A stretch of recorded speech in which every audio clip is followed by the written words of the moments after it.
మీరైతే ఈ గుట్టనైతే గమనించండి.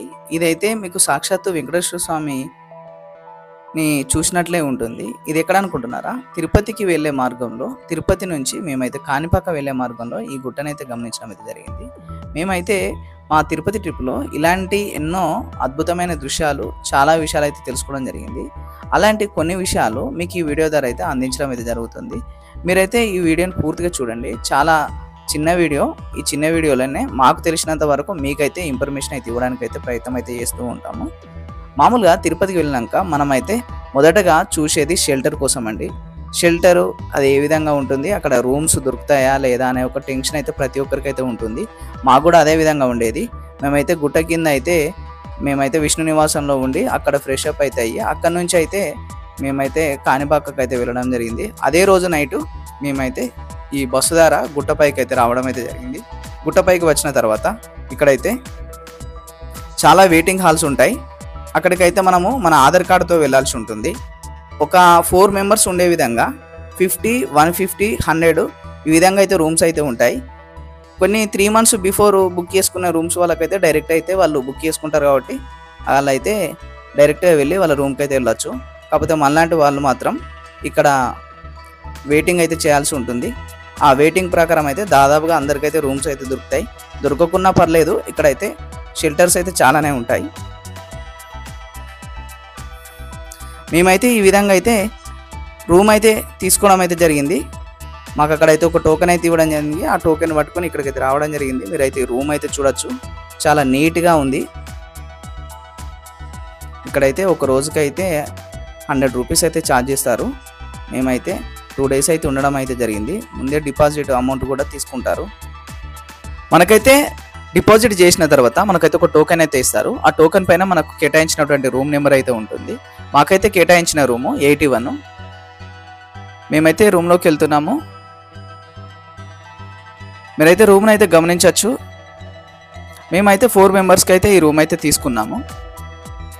మనము మిగతా ఏ దర్శనానికి వెళ్ళినా ఇంత నీట్గా ఇంత తక్కువ ధరలో మనకైతే ఎక్కడైతే రూమ్స్ అయితే ఉండవు.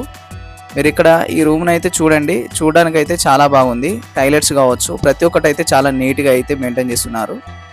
మనకైతే షెల్టర్ అయితే ఓకే అయింది. నెక్స్ట్ మనము భోజనంకి సంబంధించి ఇక్కడనే తిరుపతిలో శ్రీ వెంగమమ్మ అన్నప్రసన్న కేంద్రం అయితే ఉంటుంది. ఇది ప్రతి ఒక్కరికి తిరుపతికి వచ్చే వరకు అయితే తెలిసే ఉంటుంది. శ్రీ వెంగమమ్మ అన్నప్రసన్న కేంద్రము. ఇక్కడ ప్రతిరోజు 3 పూటల భోజనం అయితే పెడుతుంటారు. మనకు ఇక్కడ హాల్ వైజ్గా భోజనాలు అయితే పెడుతుంటారు. ఒక హాల్ ఫిల్ అయిన తర్వాత మరొక హాల్కి అయితే మనం వెళ్ళాల్సి ఉంటుంది. వీలైతే మా ఛానల్లో మిగతా వీడియోస్ కూడా ఉంటాయి, ఒకసారి చూడండి. నచ్చినట్లయితే తప్పకుండా మా ఛానల్ అయితే సబ్స్క్రైబ్ చేసుకోండి. ఇక్కడ మీరు ఈ వాల్ పెయింట్ అయితే చూడొచ్చు. ఈ వాల్ పెయింట్కి సంబంధించిన విషయాన్ని అయితే మీకు మరో వీడియోలో అయితే ఎక్స్ప్లెయిన్ అయితే చేయడం జరుగుతుంది. ఎందుకంటే దీనికి సంబంధించిన విషయం అయితే చాలానే ఉంది. ఆ విషయాన్ని అయితే మరొక వీడియోలో మీకు వివరంగా వివరించడం అయితే జరుగుతుంది. మేమైతే మనకు అంటే హాల్స్ 4th హాల్కి అయితే వెళ్ళడం జరుగుతుంది. ఈ హాల్లో మనమైతే భోజనం అయితే చేయడం జరుగుతుంది. ఈ విధంగా మేమైతే తిరుపతిలో ఉన్న రోజులు దాదాపు 3 పూటల ఈ శ్రీ వెంగమమ్మ అన్నప్రసన్న కేంద్రంలోనే భోజనం అయితే చేయడం అయితే జరిగింది. ఇప్పుడు మేమైతే హాల్ నెంబర్ 4కి అయితే వెళ్తున్నాము. ఇలాంటి హాల్స్ వైజ్గా మనకైతే కొన్ని వేల మందికి అయితే భోజనం అయితే ప్రతిరోజు అయితే అందిస్తూ ఉంటారు. 3 పూటల భోజనం అయితే శ్రీ వెంగమమ్మ అన్నప్రసన్న కేంద్రంలో ఉంటుంది. ఈ కేంద్రమే కాకుండా తిరుపతిలో చాలా అన్నప్రసన్న కేంద్రాలు అయితే ఉన్నాయి. కానీ శ్రీ వెంగమమ్మ అన్నప్రసన్నంలో భోజనం చాలా బాగుంటుంది. మీరు ఇక్కడ చూడొచ్చు. ఈ విధంగా మనకు అరిటాకులో దాదాపుగా ఒక 4 రకాల కర్రీసు, చివర్లో సాంబారు, చట్నీ మరియు మనకు మజ్జిగ అయితే అందిస్తారు.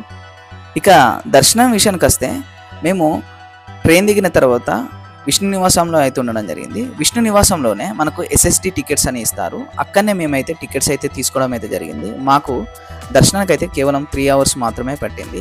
మీరు కూడా డైరెక్ట్గా విష్ణు నివాసానికి వచ్చిన వాళ్ళు అక్కడనే మీకు మార్నింగ్ 3 నుంచి మీకు టికెట్స్ను బట్టి 7, 8 వరకు కూడా టికెట్స్ అయితే ఇస్తారు. రోజుకు 3000 పైగా టికెట్స్ అయితే ఇస్తారు. మీరు తప్పకుండా అక్కడ ఫ్రీగానే ఇస్తారు. మీ ఆధార్ కార్డు గురించి ఎస్ఎస్టీ టికెట్స్ అయితే తీసుకోండి.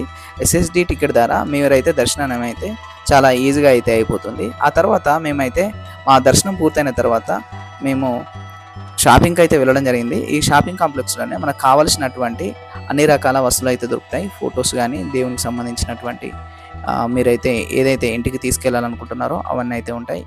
మనకి ఈ వీధిలోనే మనకైతే ఫుడ్ స్టాల్స్ అయితే ఉంటాయి. తిరుపతిలో మనకైతే ఎక్కడ కూడా ప్లాస్టిక్ అనేది ఉండదు.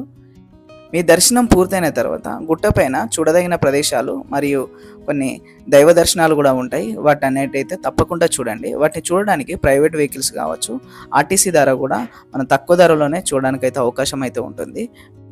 ఈ వీడియో ద్వారా నాకు తెలిసిన కొంత విషయాన్ని మీకైతే అందించడం అయితే జరిగింది. ఈ వీడియో కనుక మీకైతే నచ్చినట్లయితే తప్పకుండా మమ్మల్ని అయితే సపోర్ట్ అయితే చేయండి. దానికోసం అయితే మా ఛానల్ని సబ్స్క్రైబ్ చేయడము, లైక్ చేయడము, మీ ఫ్రెండ్స్ అండ్ ఫ్యామిలీ మెంబర్స్కి మా వీడియోస్ని అయితే షేర్ చేయడం అయితే చేయండి. Thank you for watching this video.